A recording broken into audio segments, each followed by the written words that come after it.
प्रणाम जी। आप शुरू करें हरीश भाई। जी। बोलो श्री प्राणनाथ प्यारे की जय। श्री सतगुरु महाराज की जय। समस्त सुंदर साथ की जय। परमहंस महाराज श्री राम रतन महाराज के श्री चरणों में कोटि कोटि प्रणाम। बोलो श्री प्राणनाथ प्यारे की जय।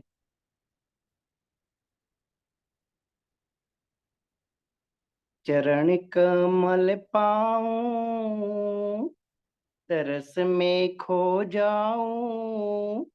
चरण कमल पाऊं, दरस में खो जाऊं।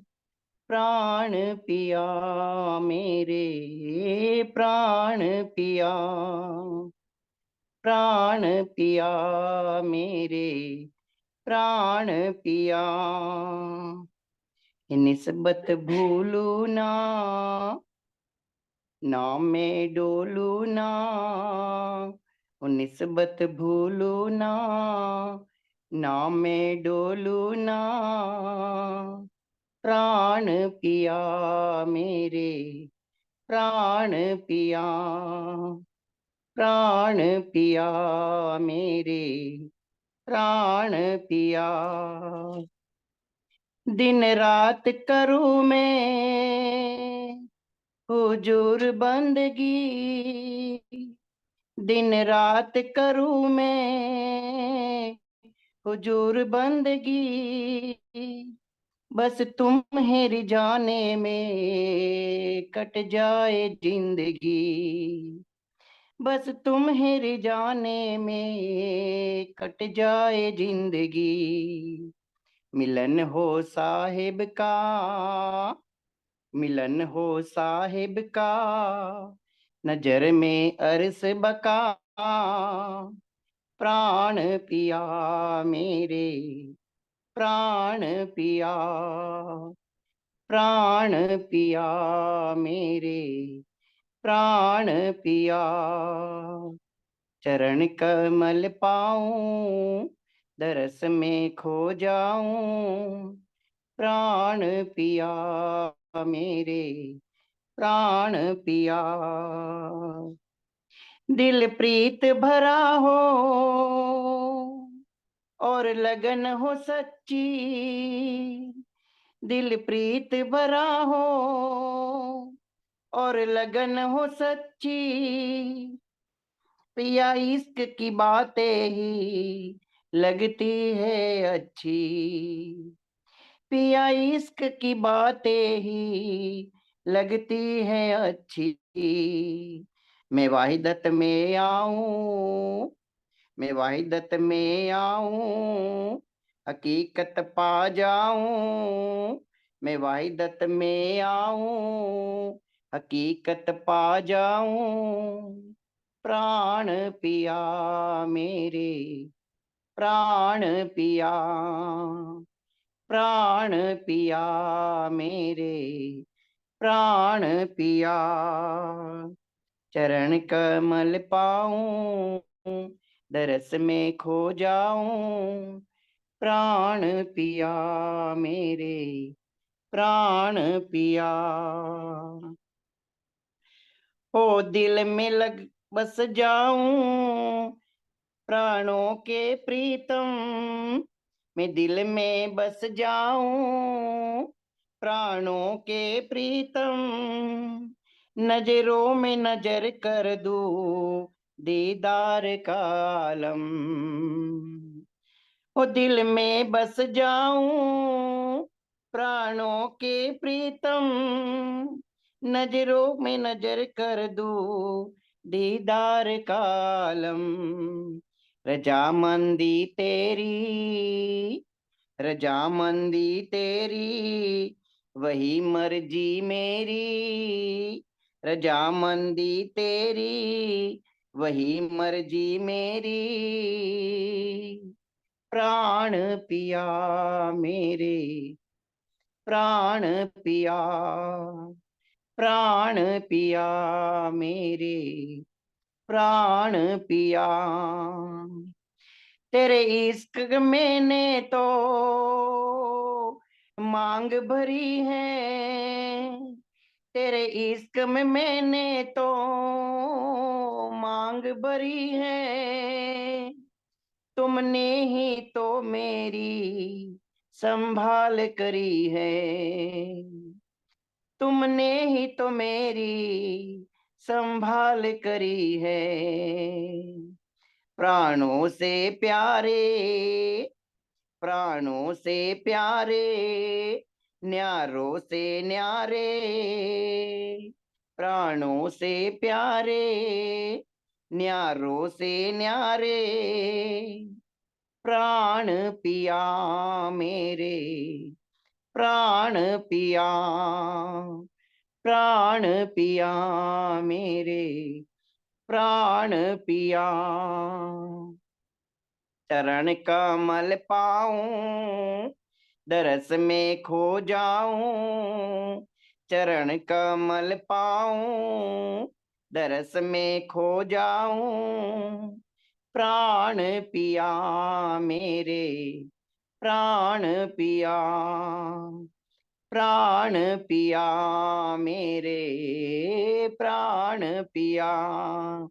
ओ निस्बत भूलू ना, ना में डोलू ना, ओ निस्बत भूलू ना, ना में डोलू ना, प्राण पिया मेरे, प्राण पिया, प्राण पिया मेरे, प्राण पिया। प्रणाम जी, सभी सुंदर सा जी के श्री चरणों में कोटि कोटि प्रणाम जी। लो श्री प्राणनाथ प्यारे की जय, श्री सतगुरु महाराज की जय। धन्यवाद हरीश भाई। रंजना तुम आ जाओ। प्रणाम जी। वंदो प्रणाम जी। सतगुरु चरण को, करूं सो प्रेम प्रणाम। अशुभ हरनि मंगल करन, धनी श्री देव चंद्र जी नाम। श्री प्राणीनाथ निज मूलपति, श्री मिहिराज सुना। तेज कुंवर श्यामा युगल, पल पल करूं प्रणाम। सिया जी को पल पल करूं प्रणाम। श्री प्राणनाथ प्यारे की जय, श्री सतगुरु महाराज जी की जय, श्री राम रतन महाराज जी की जय। प्रणाम सुंदर साथी, आप सबके श्री प्रणाम चरणों जी। में कोटि कोटि प्रेम पर। प्रणाम जी। सुंदर साथ जी, प्रसंग चल रहा था। महाराज जी नेपाल से वापिस आ रहे थे, मेरठ की तरफ जा रहे थे, तो रास्ते में उन्हें एक ठाकुर जी भी मिलते हैं। और जो ठाकुर जी माया के नाम पे सब भोग चुके होते हैं, मतलब काफी उम्र के होते हैं, और उनके माया का संसार तो लमसम समाप्ति की ओर ही होता है। तो उनको अब परमार्थ का रास्ता अपनाने के लिए वो महाराज जी से प्रार्थना करते हैं कि आप मुझे अपने साथ रखें। महाराज जी उनसे क्या कहते हैं कि आप मुझे, आपको अपने साथ रखने में कोई आपत्ति नहीं, आप जाइए अपने घर से परमिशन ले आइए। और शाम को जब वो ठाकुर साहब आते हैं तो उनके हाथ में बिस्तर हो। अगले दिन जब वो स्टेशन की तरफ जा रहे होते हैं तो उनकी जो पत्नी और उनका बेटा उनकी बाट जो रहे होते हैं कि हाँ भाई वो इधर से ही जाएंगे, या कुछ उन्हें ढूंढ रहे होते हैं कुल मिला के। और उनकी पत्नी उनसे जोर जोर से चिल्लाने लगती है, और वो महाराज जी को, ठाकुर जी महाराज जी को कहते हैं कि आप संभालिए मेरी पत्नी को। तो महाराज जी कहते हैं मैंने आपसे कहा था ना कि आप परमिशन लेके आए, तो आप लेके नहीं आए। बिना परमिशन के, बिना सहमति के कोई काम होता है? तो अपना मल तुम संभालो। महाराज जी कहना चाहते थे कि आप अपनी माया खुद संभालो, लेकिन संभलती तो उनसे है नहीं। बहुत देर तक उनकी लड़ाई होती रहती है, और महाराज जी स्टेशन पे आके अपने आसन पे विराजमान हो जाते हैं, क्योंकि ट्रेन लेट होती है। इतने में उस ठाकुर जी का जो पुत्र होता है वो महाराज जी से बात करता है कि आप इन्हें समझाइए कि ये ना जाए। तो महाराज जी उनसे कहते हैं कि भाई इस उम्र में भी वो ना जाए, मैं क्यों कहूँ। जिसका पुत्र कमाने लायक हो और वो अच्छा कमाता हो, उनके माता पिता फिर भी यात्रा पे ना जा सके, ये तो पुत्र के लिए शर्मनाक बात है। तो ऐसी बात को समझाते हुए महाराज जी को वो पुत्र कहते हैं कि मुझे मेरे पिता के जाने से कोई आपत्ति नहीं है, पर मेरी माता जी इस बात के लिए तैयार है। आप मेरी माता जी को समझाइए। तो माता जी महाराज जी उस माता जी को समझाते हैं कि अब तुम्हें इस बुढ़िया ठाकुर जी से क्या लेना देना। माया का काम तो सारा समाप्त ही हो गया। ये तो उम्र ही होती है ना भजन भक्ति की। अब तुम्हें माया के कार्य तो इन्होंने आपके बढ़िया से संपन्न किए। अब उन्हें अपना परमात्मा का मार्ग भी सही कर अपना लेने दीजिए। ऐसा कह के महाराज जी उनको जब समझाते हैं तो वो बूढ़ी औरत क्या कहती है कि मैं मना थोड़ी ना करती हूँ कि आप भजन भक्ति करो, आप घर बैठे भी तो कर सकते हो, ये घर बैठे भी तो कर सकते हैं, क्या दिक्कत है। महाराज जी कहते हैं कि ऐसे ही नहीं महात्मा लोग अपने घर से बाहर तीर्थ स्थानों पर जाते, कोई पैदल यात्रा यूं ही नहीं करते। मन जो होता है वो मतलब इतना मतलब अस्थिर होता है कि अगर कमरे में कोई बैठा हो, कोई रिश्तेदार या पति पत्नी में से पति या माँ बेटी में से बेटी, तो भी ध्यान अवस्था में ध्यान नहीं लगता। हालांकि वो कुछ बोल नहीं रहे होते, लेकिन कोई ना कोई जीव का जो प्रारब्ध है उन्हें खींचता है। मतलब एक आयरा बना रहता है, आसक्ति बनी रहती है। तो महाराज जी क्या बोलते हैं कि तीर्थ स्थानों पे जाकर अनासक्ति हो जाती है। क्योंकि जब हम अपने घर से बाहर दूर जाते हैं तो अपने कार्यों को हमें विराम देना पड़ता है।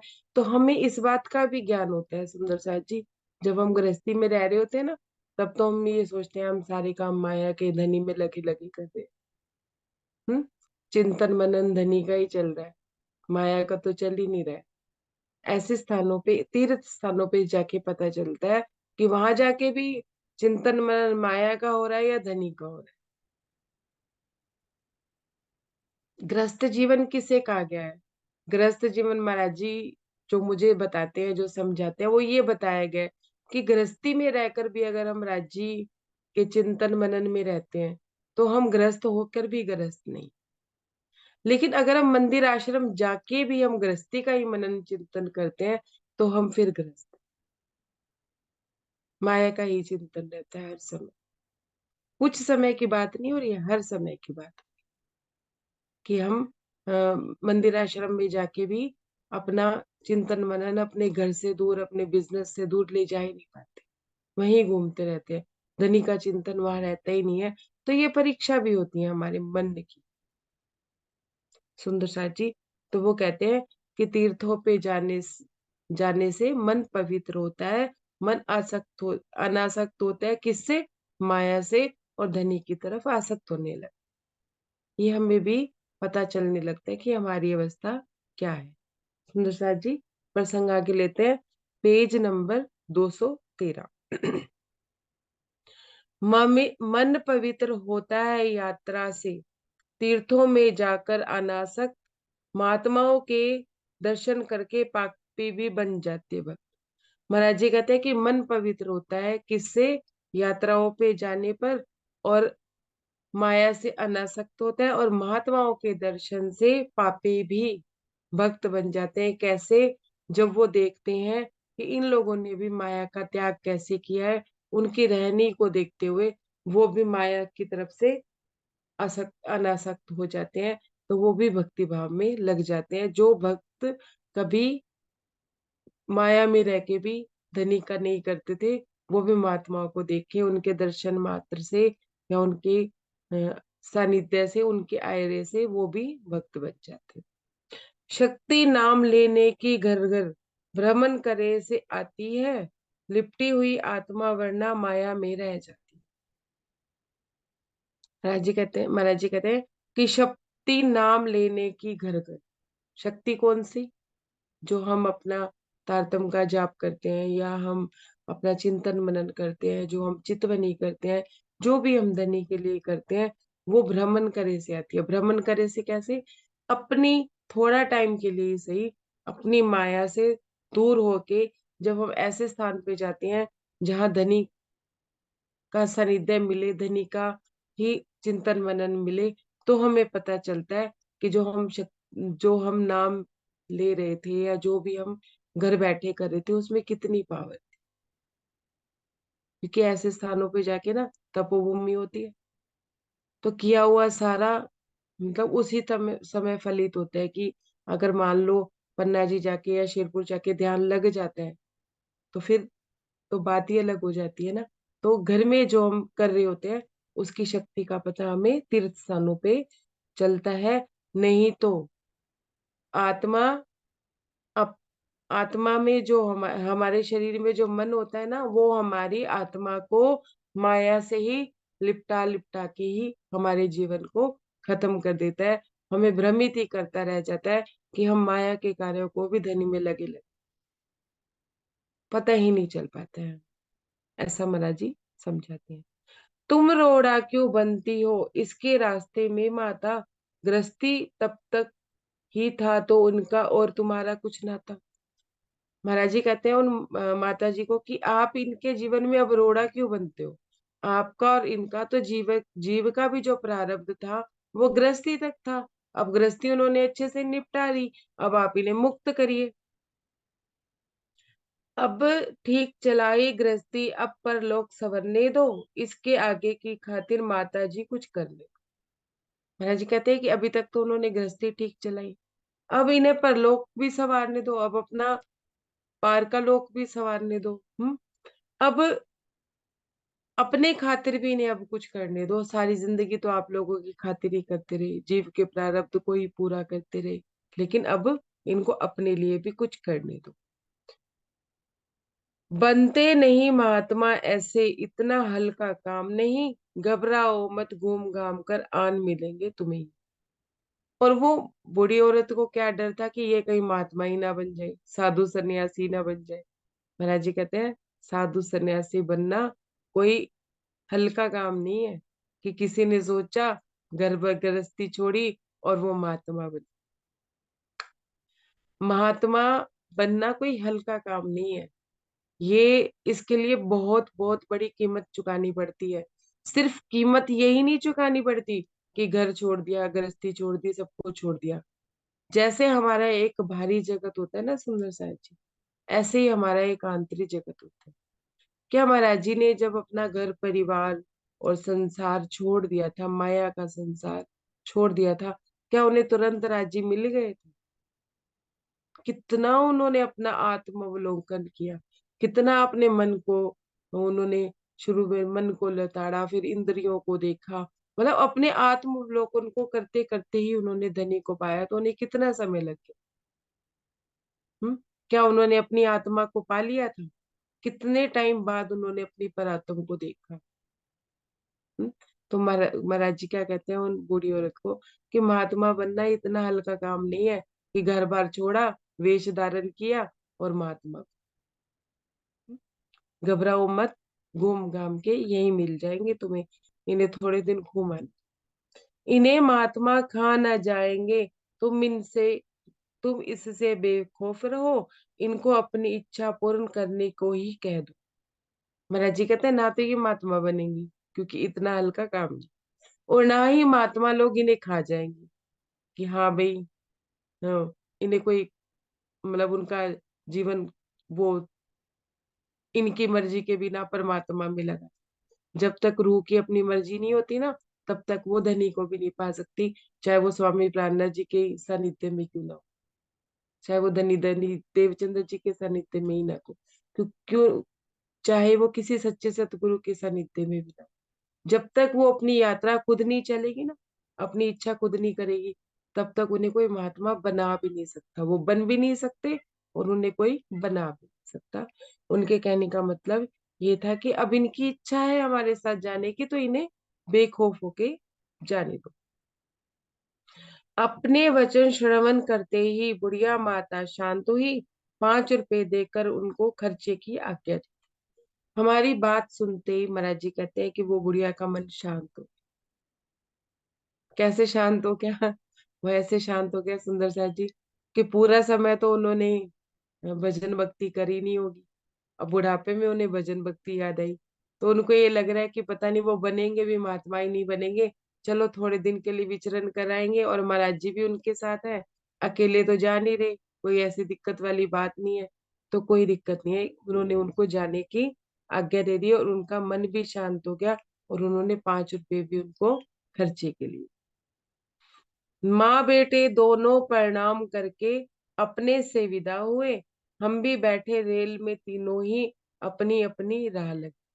माँ और बेटे दोनों ने ही महाराज जी को भी प्रणाम करी, और पिता ने अपने पुत्र ने अपने पिता को भी प्रणाम करी। और उन्होंने वहां से विदा ली और हम अपनी यात्रा में चले गए और वो अपने रास्ते पे चले गए। मेरठ आकर रेल से नीचे रखा पैर, देह हमारा आग था, चलेंगे करने सैर। सुंदर साथ जी, इस चौपाई का भाव बहुत गहरा है। महाराज जी क्या कह रहे हैं? ट्रेन मेरठ में आ गई, हमने मेरठ में जैसे ही नीचे पैर रखा, देह हमारा आग था। मेरठ से वो मजाहिदपुर गए। मजाहिदपुर में उनका बचपन बीता था। सुंदर साथ जी, उनकी बुआ जी रहती थी। बुआ जी के भी 2 बेटे थे। कह रहे हैं अब हम अपनी तपस्या को पूरा करके, अपनी उपासना को पूरा करके वापिस आ रहे थे, तो अब ये रिश्ते नातों की क्या थी? ये आग, सगे संबंधियों की आग थी। अब इस पे महाराज जी कहते हैं कि मैं सैर करने के लिए निकला था, रिश्ते नातों में वापिस आ रहा था। अब मुझे भी तो ये देखना था कि इनको भी पार कैसे लगाना है, और मैं इन पे कितना आसक्त होता हूँ, वो भी उन्हें देखना था। सुंदर साथ जी, जब कोई भी ब्रह्मशिष्टि अपने लक्ष्य को प्राप्त कर लेती है, चाहे वो जवाहरदास महाराज जी थे, चाहे वो स्वामी प्राणनाथ जी थे, चाहे वो धनी देवचंद्र जी थे, या जुगलदास जी भी थे, जो भी थे, उनका सगे संबंधियों के साथ नाता कैसा हो जाता है? सुंदर साथ जैसा। उनको नहीं फर्क पड़ता कि वो सुंदर साथ है या उनके रिश्तेदार। अब महाराज जी को ये भी तो देखना था ना, कि जैसे अब उनकी आसक्ति कहाँ जाती है, या वो कह रहे हैं कि अब हम आग में पैर रख चुके थे, हमें ऐसा लग रहा था, और हम सैर करने के लिए, हमारा विधेय ये था कि हम इस आग के ऊपर सैर करें, रिश्तों की आग के ऊपर जो प्रारब्ध से बंधी होती है। वो प्रारब्ध भी तो पूरे होते हैं जीव के। सड़क चढ़े जा करके रोहेटे की, निकल चले पैदल पैदल, दिन छिपने से पहले पहले बाडम बाडम तक मापी मंजिल। महाराज जी कहते हैं कि सड़क चढ़े रोहटे की, और पैदल पैदल चढ़े, और दिन छिपने से पहले बामड़ एक गांव था, वहां तक की उन्होंने मंजिल नापी। संध्या काल निकट काफी था, बीच जब गुजरे उस गांव से, तो हमने कुछ लोग मार्ग में ही में थे आकर बोले। महाराज जी कहते हैं कि संध्या काल के समय जब हम उस गांव से गुजर रहे थे, बामड़ से, तो कुछ लोगों ने आके हमारा मार्ग रोका, और वो हमसे बोले, बाबा लोग यहीं ठहर लो, क्या यह नहीं आपका गांव? हम भी कुछ कर सेवा कर लेंगे, जब आप ही गए हैं अपने गांव, आप हमारे गांव। महाराज जी को कहते हैं, बाबा जी आप यहीं ठहरो, ये भी तो आप ही का ही गांव है, आप आ ही गए हैं जब इस गांव में, तो हमें भी थोड़ा सा सेवा का मौका दीजिए।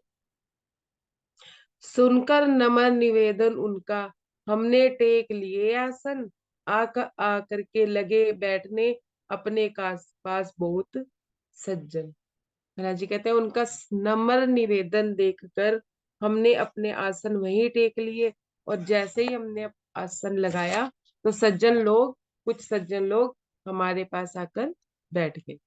Page number 214।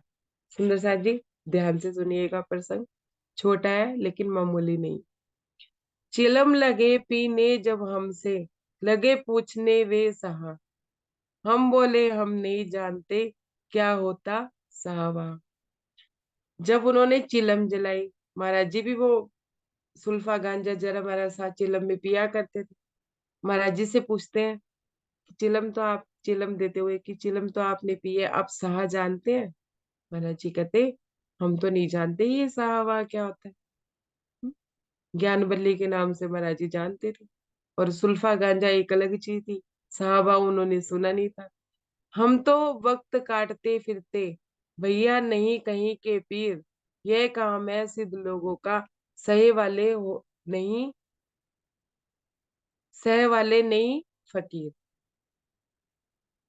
ध्यान से सुनिए, कहते हैं कि हम तो वक्त काटते फिरते हैं भैया, हम नहीं है वो कहीं के पीर, हम कोई पीर बाबा नहीं है। ना हम पीर बाबा है, ना हम सिद्ध बाबा है। हम्म? हम तो ना सहे वाले जो होते हैं ना, सहे वाले नहीं फकीर, हम सहे वाले फकीर भी नहीं कि अपने पास हम कुछ रखते हैं और हम जाते जाते कुछ दे दे। सुंदर सा जी, ये सांकेतिक रूप से बात कही गई कि अब वो जो लोग थे, वो जो महाराज जी के पास बैठे थे, बातें क्या कर रहे थे, वो कोई ये कह रहा था कि आप हमारा ये काम कर दोगे, आप हमारा ये काम कर दोगे, कि जिसको जिस चीज का नशा था ना, देखिए, नशा एक सुल्फे गांजे का ही थोड़ी ना होता है, नशा एक धनी का ही थोड़ी ना होता है, नशा एक चितवनी चरचनी इन्हीं का ही थोड़ी ना होता है। नशा तो माया में भी बहुत होते हैं। किसी को पुत्र पाने का नशा है, किसी को नौकरी पाने का नशा है, किसी को धन पाने का नशा है, किसी को घर पाने का नशा है। तो महाराज जी को वो उन उन साहवाह की बात कर रहे थे कि जब हम सहते हैं और फिर उसमें बह जाते हैं, उस साहवाह की बात करें, किसी चीज को पाने के लिए, उस बात को कह रहे थे। तो महाराज जी क्या कहते हैं, भैया ना तो हम कोई पीर हैं, पीर बाबा है जो तुम्हारी मुराद पूरी कर दे, ना हम कोई सिद्ध बाबा है जो रिद्धियों सिद्धियों से तुम्हारी मनोकामना पूरी कर दे, और ना ही हम वो फकीर है कि हमारे जाते ही कुछ ऐसा हो जाएगा जो तुम्हें मेरे जाते ही वो वस्तु मिल जाएगी जो तुम चाहते हो, कि मैं यहाँ पे जहाँ मैंने पैर रखे वहां तुम्हें सब मिले। सुंदर साथ जी, अब सुनिए, महाराज जी ने तो अपनी ये पहचान दे दी, और वो लोगों ने यही सोचा था कि कोई महात्मा है और मतलब कुछ ना कुछ दे के जाएंगे, कुछ स्वार्थ से जुड़े थे लोग। काफी देर मगज पच्ची की पूछ रहे सब सहेबाज, विदा हुए जब नजर न आए उनके सवरते अपने काज। बहुत देर तक मगज पच्ची करते रहे वो महाराज जी के साथ, और क्या कहते रहे कि अपनी अपनी बात पूछते रहे, अपनी अपनी बात बताते रहे। महाराज जी कहते हैं जब उनको अपने काम बनते हुए नजर नहीं आए, तो सब मुझसे विदा लेते हुए नजर आए, मतलब सब मुझसे विदा लेके चले गए। रह गए बैठे हम ही अकेले, उड़ गए सारे पत्ते तोड़, माल बताते तो उनका भी, पर भाग गए सब छोड़। कहते हैं माल बताते तो उनको भी, पर भाग गए सब छोड़। महाराज जी कहते हैं कि हम अकेले रह गए, वो ऐसे उड़ गए जैसे आंधी में पत्ते नहीं उड़ जाते, या सारे पत्ते तोड़ उड़ गए।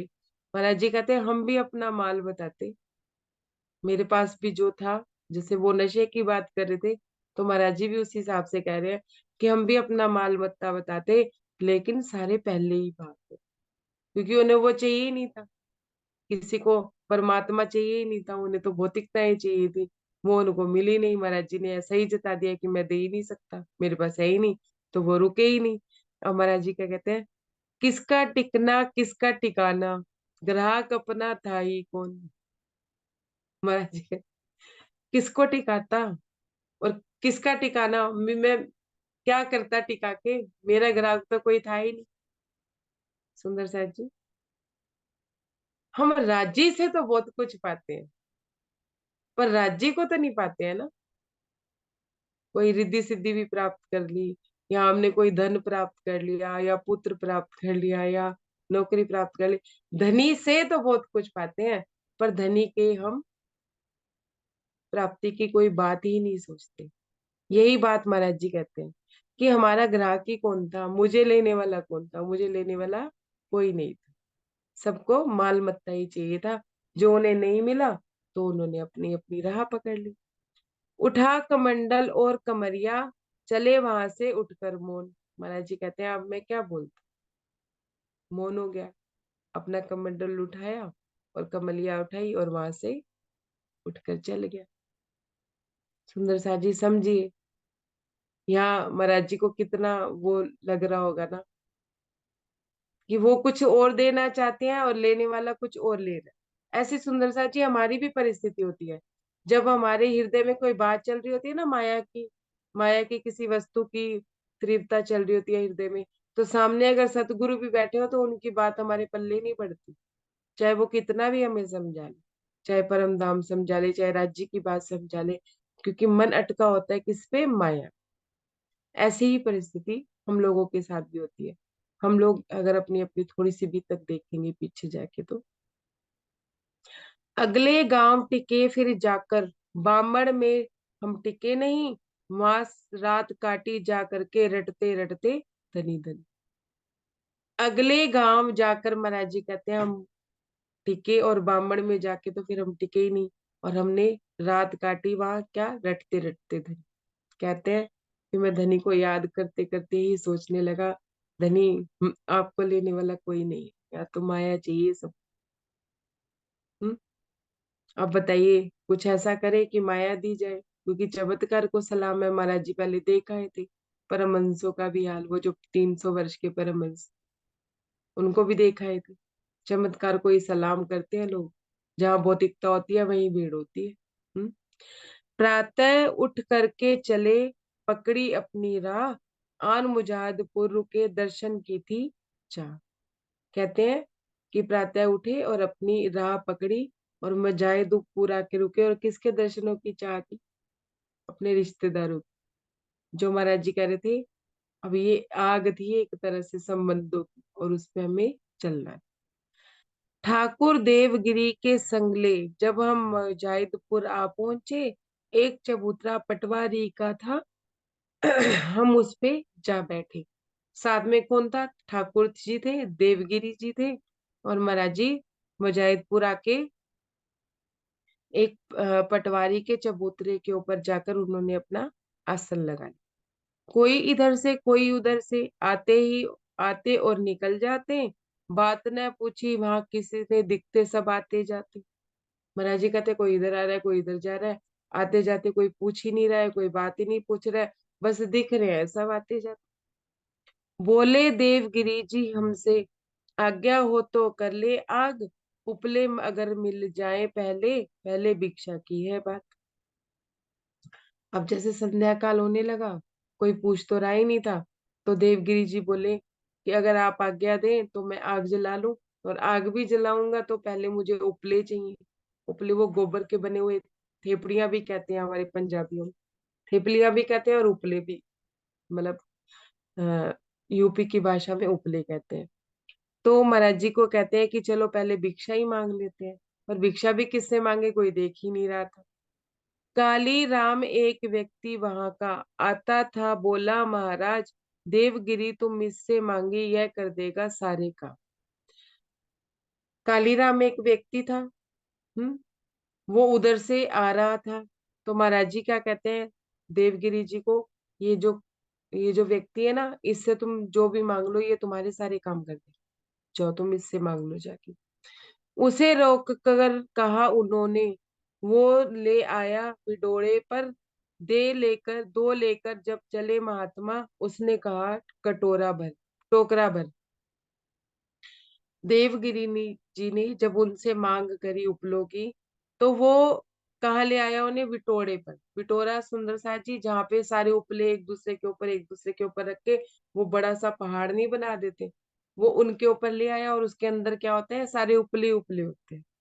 तो वो जब देवगिरी जी ने 2 उपले उठाए, तो वो कहने लगा कि नहीं नहीं, टोकरा भर लो तुम, ये काम आएंगे सारी रात तुम्हारे। वो इस तरह से, मतलब उसका सेवा का भाव था, इसलिए महाराज जी ने कालीराम के लिए बोला कि आप इन्हें। सुंदर सा जी, सेवा भी तो उन्हें कही जाती है ना जिनकी सेवा का भाव, हर किसी तो कही भी नहीं जाती। कह दो, कह दो तो वहीं डाल दे, देवगिरी ने मना किया, ज्यादा हमें लेने नहीं लेने हैं, बस 2 ही का हुक्म दी। वो क्या कह रहे हैं कालीराम जी, कि अगर आपको टोकरा उठा के ले जाने में दिक्कत हो रही है, तो मैं ये टोकरा भी वहीं पहुंचाए देता हूँ जहाँ पे आप बैठे हो। तो लेकिन देवगिरी जी क्या कहते हैं, नहीं नहीं, हमें तो सिर्फ 2 ही चाहिए, इतने का ही हमें हुक्म है, कि हमारे महाराज जी ने इतने ही बोले हैं कि 2 ही लाने। सुंदर सा पेज नंबर 215। चिलम विलम पीते हम रहे, अपनी रात बिताई वहीं पड़े, किंतु गांव से कुछ किसी व्यक्ति ने रोटी के लिए नहीं पूछे। महाराज जी कहते हैं कि वहीं अपने उपले जलाए और वहीं अपनी चिलम पीते रहे, रात वहीं बिताई, वहीं पे बैठे बैठे, लेकिन किसी ने भी हमसे रोटी के लिए, खाने के लिए नहीं पूछा। रजवाए से नहाए प्रातः और अपना नित्य नेम किया, एक पात्र प्रसाद में रखा, कुछ देवगिरी के हाथ दिया।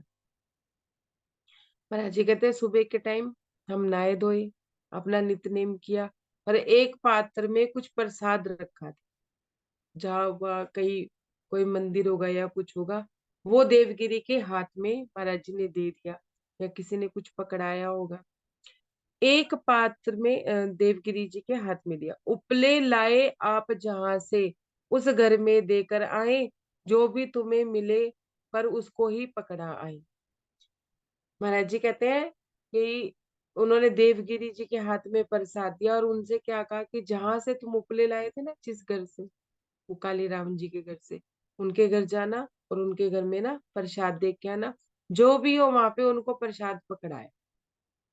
ये मत देखना कि काली राम जी है या नहीं है, जो भी हो उनको प्रसाद दे आना।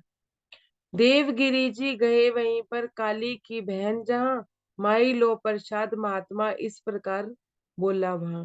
देवगिरी जी वहां गए, काली राम जी की थी जो बहन थी वहां पे। महाराज जी कहते हैं कि देवगिरी जी उनको प्रसाद दे आए वहां पे जाके। तो जब उनको प्रसाद देने लगे तो वो जो उनकी बहन थी वो क्या कहती है, देवगिरी जी गए वहीं, काली राम की बहन जहाँ, माई लो प्रसाद, महात्मा ने इस प्रकार बोला। कि महाराज उन्होंने बोला देवगिरी जी ने कि महात्मा जी ने प्रसाद दिया है, आप ले लीजिए। देवी ने इनकार किया झट, महात्माओं का नहीं खाते, उल्टा उन्हें खिलाते हैं हम, उनका भोजन नहीं पाते। तो वो जो काली राम जी की जो बहन थी, उन्होंने बोला कि हम महात्माओं का नहीं खाते, महात्माओं से लेकर कुछ भी नहीं खाते, हम उल्टा महात्माओं को दान में दिया करते हैं, लिया नहीं करते, उन्हें खिलाया करते हैं, खाया नहीं करते। देवगिरी झट उल्टे लोटे, महाराज को बतलाया, देवी ने इनकार किया, देना चाहा नहीं पाए। देवगिरी जी उल्टे पैर महाराज जी के पास पहुंचे और क्या कहते हैं कि मैं देवी को देना चाहता था, लेकिन उसने मेरे से प्रसाद लेने से इनकार कर दिया, उन्होंने मेरे से पाया ही नहीं। साथ साथ पसंदी भी थी,